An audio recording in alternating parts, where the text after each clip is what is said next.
लोकसभा चुनाव को लेकर कांग्रेस ने उम्मीदवारों की एक और लिस्ट जारी की है। नई फहरिस्त में झारखंड से 2 उम्मीदवारों के नामों का ऐलान किया गया है। कांग्रेस ने रांची से सुबोधकांत सहाय की बेटी यशस्विनी सहाय को टिकट दिया है।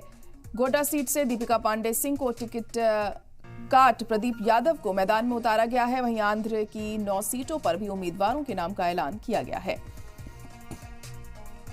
तो कांग्रेस ने एक और लिस्ट जारी की है। उम्मीदवारों की 11 सीटों पर कांग्रेस ने ये लिस्ट जारी की है। आंध्र प्रदेश की 9 सीटें और झारखंड की 2 सीटों पर फिलहाल अभी उम्मीदवारों के नाम का ऐलान यहां पर किया गया है। तो कल भी मीटिंग हुई और तमाम फैक्टर्स को ध्यान में रखते हुए ये लिस्ट जारी की गई है। नई फहरिस्त में झारखंड से 2 उम्मीदवारों के नाम का ऐलान हुआ है। कांग्रेस ने रांची से सुबोधकांत सहाय की बेटी यशस्विनी सहाय को टिकट दिया।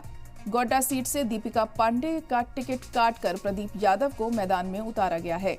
वहीं आंध्र की 9 सीटों पर भी उम्मीदवारों के नामों का ऐलान किया गया है। तो अभी भी लगातार उम्मीदवारों के नामों का जो ऐलान का सिलसिला है जारी है। चुनावों में अब ज्यादा वक्त नहीं रह गया है, लेकिन तमाम ऐसी सीटें हैं जहां पर अभी भी उम्मीदवार फाइनलाइज नहीं हुए हैं।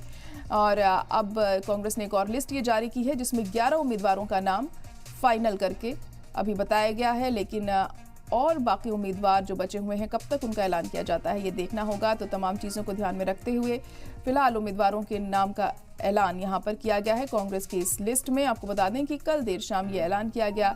उम्मीदवारों की एक और लिस्ट सामने आई है कांग्रेस के, और इस नई फहरिस्त में झारखंड से 2 उम्मीदवारों का नाम का ऐलान किया गया। तो वहीं आंध्र प्रदेश से 9 का नाम सामने आया है।